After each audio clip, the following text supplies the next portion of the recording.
మోకాళ్ళ నొప్పులనేవి ఇవాళ మనలో చాలా మందికి ఒక పెద్ద సమస్య. కాసేపు కూర్చోలేం, కొద్ది దూరం నడవలేం, పైకి లేవాలంటే కష్టం, కింద కూర్చోవడం మరీ కష్టం. పోటెత్తే ఈ మోకాళ్ళ నొప్పుల మూలంగా మలి వయసులో చాలా మంది బాగా ఇబ్బంది పడుతూ ఉంటారు. మోకాళ్ళలో గుజ్జు తగ్గిపోవటం, వయసుతో పాటు కీళ్లు అరిగిపోవటం వల్లే మోకాళ్ళ నొప్పులకు కారణమని చెబుతారు డాక్టర్లు. వేధించే మోకాళ్ళ నొప్పులకు మన సంప్రదాయ వైద్యం ఆయుర్వేదం చెబుతున్న చికిత్సలు, పరిష్కార మార్గాల గురించి ఇప్పుడు తెలుసుకుందాం.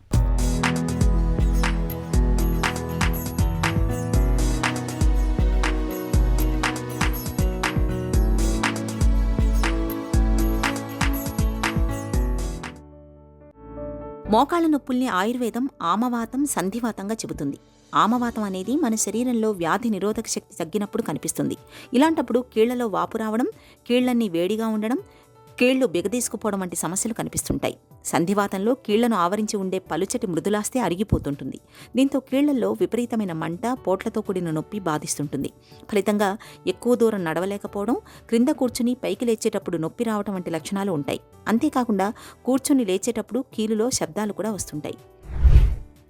మోకాళ్ళల్లో అరుగుదల అంటే అది సాధారణంగా 40 సంవత్సరాలు 50 సంవత్సరాలు దాటిన ప్రతి ఒక్క వాళ్ళల్లో మనం సాధారణంగా మోకాళ్ళ నొప్పులు, స్వెల్లింగ్సు, స్టిఫ్నెస్సు, జాయింట్ రిజిడిటీ, నడవలేకపోవడం, ఒక 10 మెట్లు ఎక్కగానే ఆగిపోవడం, ఇవి సర్వసాధారణంగా చూస్తున్నాం. ఇది రావడానికి ప్రధానమైనటువంటి కారణము ఆస్టియో ఆర్థరైటిస్ లేదా సంధివాతము అని అంటాం.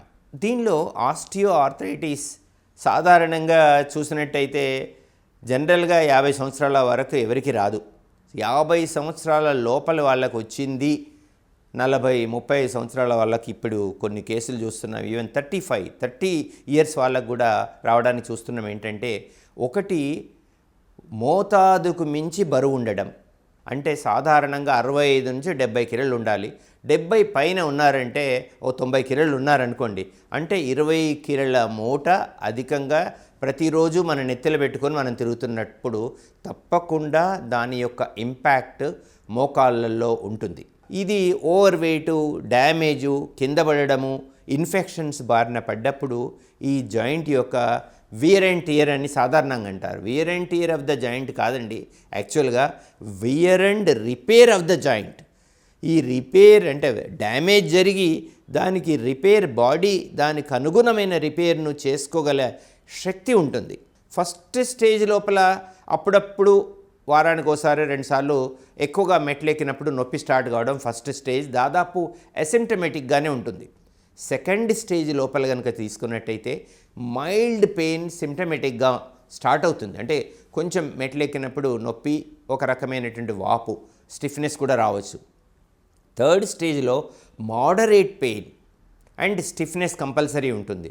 అండ్ సివియారిటీ అంటే జాయింట్ మధ్యలో ఉండేటువంటి స్పేస్ తగ్గిపోవడము, అక్కడ జాయింట్లో ఒక Boney eruptions, new Boney eruptions రావడం చేత జాయింట్ యొక్క ఒరిపిడి చేత క్రెపిటేషన్స్, కొన్ని ప్రత్యేకమైన శబ్దాలు, సౌండ్స్ వచ్చేటువంటి దాని ద్వారా ఈ డ్యామేజ్ను మనం నిర్ధారించవచ్చు. Fourth stage joint collapse, gross osteophytic changes in the joint. Simple x-ray ద్వారా ఈ జాయింట్ స్పేస్ తగ్గిపోయి ఆస్టియోఫైట్స్, గ్రాస్ ఆస్టియోఫైట్స్ వచ్చి జాయింట్ యొక్క మొబిలిటీ పూర్తిగా తగ్గిపోయినప్పుడు ఇది దాదాపుగా నీ జాయింట్ రిప్లేస్మెంట్కు పోవాల్సినటువంటి అవకాశం ఉంటుంది.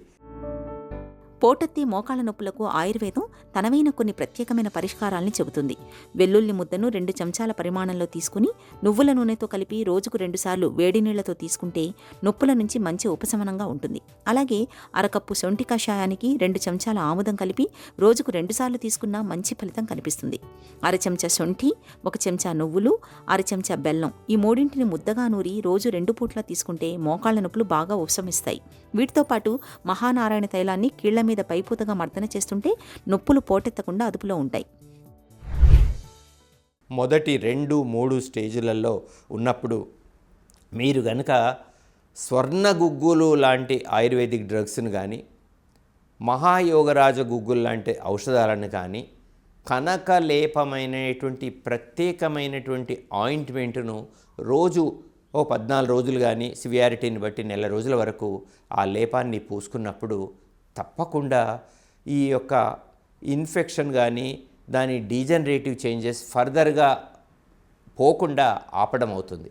ఇంకా మోడరేట్ నుండి సివియర్గా రాబోతున్నప్పుడు మేము సమ్మీర పన్నగరస్ 1 గ్రామ్, రససింధూర 1 గ్రామ్, మహావాత విధ్వంసిని రస్ 20 గ్రామ్స్, చోపచిన్యాది లేదా అశ్వగంధ చూర్ణం చేత దీన్ని ఒక పౌడర్ ఫామ్లోకి చేర్చి 1 మంత్ ఇచ్చినప్పుడు దాదాపు 2-3 మంత్స్ ఇది వాడినప్పుడు ఖచ్చితంగా without any analgesics and anti inflammatory drugs మీకు same impact without any complications మేము చేస్తాం.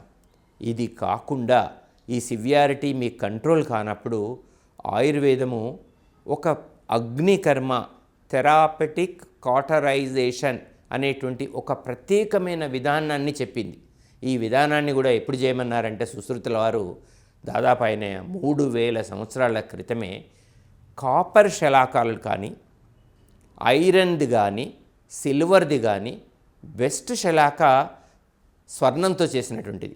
ఇది ఇన్స్టిట్యూషన్ లోపల మేము సాధారణంగా కాపర్ సిల్వర్ వాడతాం లేదా పంచలోహ శలాకాలని వాడతాం. దీన్ని హీట్ చేసి ఆ హీట్ యొక్క ట్రాన్స్మిషన్ను ఒక శాస్త్రీయ పద్ధతి ద్వారా నీ జాయింట్ యొక్క డ్యామేజ్ ఎంతవరకు జరిగింది, ఎన్ని చోట్ల దాని హీట్ యొక్క ట్రాన్స్మిషన్ చేయాలి, దాదాపు 5 to 10 బిందు రూపకంగా direct invasive non invasive method లోపల విద్ధ అవిద్ధ అనేటువంటి ప్రత్యేకమైన పద్ధతుల ద్వారా 4 వీక్స్ చేయడం ద్వారా మీకు దాదాపు 6 months నుండి 1 year వితౌట్ ఎనీ డ్రగ్స్ మనము నొప్పిని తగ్గించి ఫర్దర్ డ్యామేజ్ కాకుండా చూస్తాం.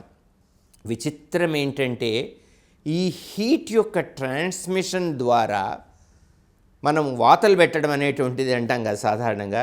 ఈ వాతల్ని హీట్ డైనమిక్స్ ద్వారా చూసుకున్నప్పుడు మనకు transfer of the electrons into the afflicted joint a certain levels of ఎనర్జీని ట్రాన్స్ఫర్ చేస్తాం. దాని ద్వారా ఏమవుతుందంటే నీ క్యాప్సుల్లో ఉండేటువంటి ఇన్ఫ్లమేషన్ తగ్గడం, నీ యొక్క రిజిడిటీ తగ్గడం, తర్వాత రీజనరేషన్ ఏదైతే ఆల్రెడీ అంటే డీజనరేషన్లో ఉందో దాన్ని రీజనరేషన్ ప్రాసెస్కు కన్వర్ట్ చేయగలిగే శక్తి ఈ అగ్నికర్మ లేదా థెరాపటిక్ కాటరైజేషన్కు ఉన్నట్టుగా మా పరిశోధనలు తెలుపుతున్నాయి. మోకాళ్ళ నొప్పులనేవి మరీ మొండిగా మారి వేధిస్తున్నప్పుడు రూక్షస్వేదం, వస్తికర్మ, సర్వాంగధార అనే ప్రత్యేకమైన చికిత్సలను ఆయుర్వేదం చెబుతుంది. రూక్షస్వేదం, సర్వాంగధార అనేవి కీళ్లలో వాపును, నొప్పుల్ని బాగా తగ్గిస్తాయి. వస్తికర్మ అనేది కీళ్లను తిరిగి మామూలు స్థితికి తేవడానికి సహాయపడుతుంది. ఈ చికిత్సలతో పాటు నిత్యం కాసేపు సైకిల్ తొక్కడం, ఈత కొట్టడం వంటి మోకాళ్లపై భారం పెంచని వ్యాయామాల్ని సాధన చేయడం మంచిది. ఇలా అన్ని రకాలుగా తగిన జాగ్రత్తలు తీసుకోవడం ద్వారా పోటెత్తే మోకాళ్ళ నొప్పులను చక్కగా అదుపులో ఉంచుకోవచ్చు.